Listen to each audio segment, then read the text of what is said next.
역경을 이기는 습관. 고린도후서 4장 10절. 우리가 항상 예수의 죽음을 몸에 짊어짐은 예수의 생명이 또한 우리 몸에 나타나게 하려 함이라. 우리는 하나님께서 은혜로 우리 안에 이루신 것을 삶에서 표현하는 습관을 길러야 합니다. 단지 지옥으로부터 구원받기 위해서가 아니라 구원받은 후에 하나님의 아들의 생명을 우리의 죽을 육체를 통해 드러내기 위해서입니다. 그런데 우리가 주님의 생명을 드러내는지의 여부는 역경을 당해보면 압니다. 하나님의 아들의 그 원천적인 향기를 드러냅니까? 아니면 그분을 떠나 나 자신의 짜증과 신경질과 초조함을 드러냅니까? 역경 가운데 참된 자유함을 누릴 수 있는 유일한 비결은 하나님의 아들의 생명이 우리 안에서 드러나기를 간절히 열망하는 것입니다. 어떠한 역경이 있더라도 주님, 저는 이 일에 주님께 순종하는 것이 기쁨입니다 라고 말해 보십시오. 그러면 즉시 하나님의 아들이 우리 마음을 주장하게 되면서 나의 삶을 통해 주님을 영화롭게 하는 생명을 드러내실 것입니다.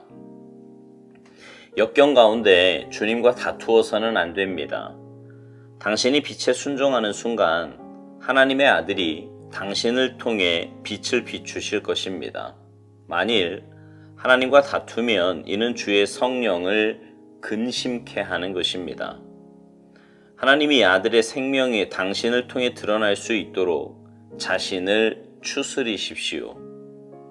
자기 연민에 빠지면 자신을 추스릴 수 없게 됩니다. 우리의 모든 상황들은 하나님의 아들이 얼마나 완벽하고 순결하신지를 드러내는 수단일 뿐입니다. 어떠한 상황에서도 하나님이 드러나실 수 있다는 사실은 우리의 가슴을 뛰게 합니다. 역경을 택하는 것과 하나님의 섭리 가운데 역경을 당하는 것은 다릅니다. 만일 하나님께서 역경을 허락하셨다면 그분은 당신 곁에서 충분히 당신을 도우실 것입니다. 어떤 상황에서든지 하나님의 아들의 생명이 드러나도록 자신의 영혼을 추스리십시오.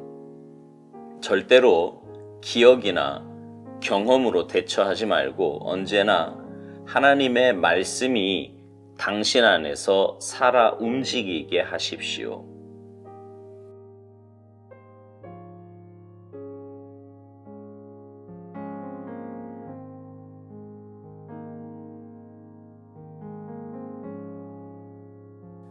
여러분은 삶에서 느끼는 감정이나 마음을 잘 표현하며 사십니까? 제가요, 결혼 초에 아내에게 들었던 말 중에 제 삶을 바꿔놓는 말이 바로 표현하지 않는데 어떻게 아느냐는 것이었습니다.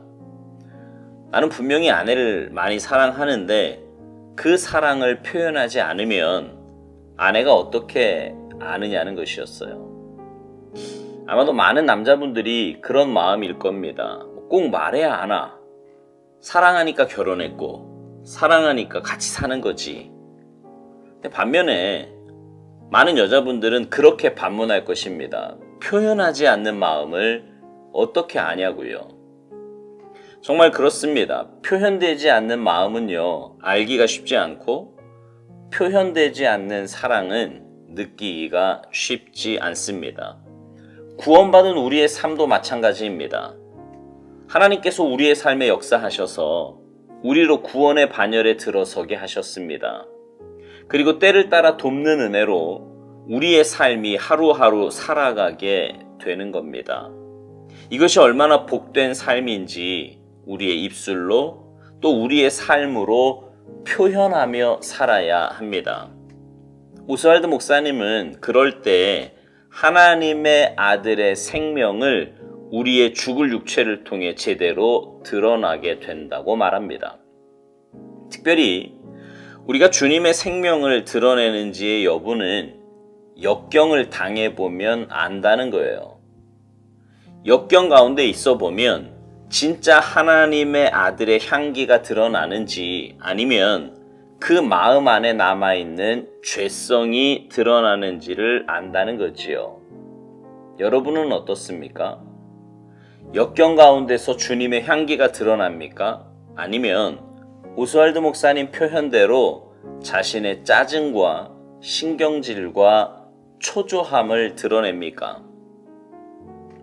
구원받은 우리의 삶에도 분명 역경이 찾아옵니다. 그런데 그 역경 가운데서 참된 자유함을 누릴 수 있는 유일한 비결은 하나님의 아들의 생명이 우리 안에서 드러나기를 간절히 열망하는 것이라고 오스왈드 목사님은 말합니다. 그러니까 삶에 고난이 오고 문제가 찾아올 때 세상 사람들과 다를 바 없는 모습과 반응을 보이는 것이 아니라 우리는 하나님의 자녀요, 구원받은 하나님 나라 백성임을 깨닫고 그 고난과 역경 가운데서도 하나님의 뜻을 외면하지 않고 살아간다면 우리는 그 안에서도 참된 자유함을 누릴 수 있게 되는 것입니다. 오스왈드 목사님은요, 어떠한 역경이 있더라도 주님, 저는 이 일에 주님께 순종하는 것이 기쁨입니다 라고 말해보라는 거예요. 그러면 즉시 하나님의 아들이 우리 마음을 주장하게 되면서 나의 삶을 통해 주님을 영화롭게 하는 생명을 드러내실 거라고요. 문제와 역경에 지는 것이 아니라 그 안에서 하나님의 뜻을 구하며 믿음의 삶을 살기로 결단하고 선포할 때 주님께서 먼저 우리의 마음을 주장해 주실 것입니다. 생명의 근원이 마음에 있다고 하는데 그렇게 마음을 주님께서 주장해 주시니 더 이상 고난과 역경이 문제가 되지 않는 것이지요. 그리고 그렇게 내 마음에서 그 문제들이 더 이상 문제가 되지 않을 때 하나님은 내 삶에 놀라운 일들을 이루어 가실 것입니다. 오스왈드 목사님은요, 역경 가운데 주님과 다투어서는 안 된다고 말합니다. 문제가 오고 고난이 왔다고 나한테 왜 이러시냐고, 내가 뭘 그리 잘못했냐고 하나님께 따지는 것은 해서는 안 되는 일이라는 겁니다. 근데 우리 안에는 그런 마음들이 종종 찾아오지요.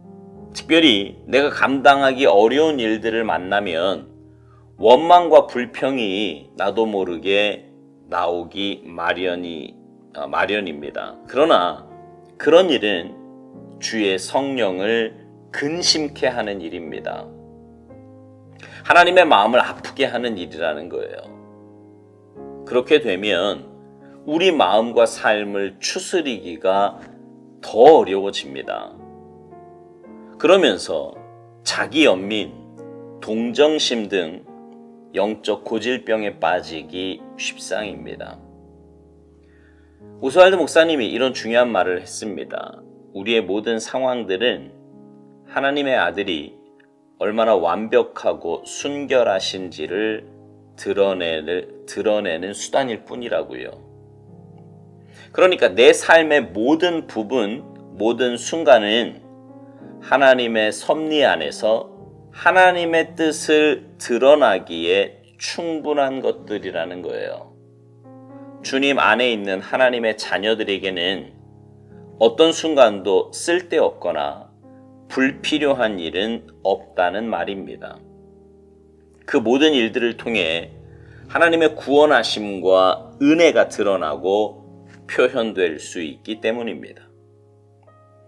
고난과 역경이 하나님의 허락하심이라고 한다면 오스왈드 목사님 표현대로 하나님은 충분히 우리 곁에서 우리를 도우실 것입니다.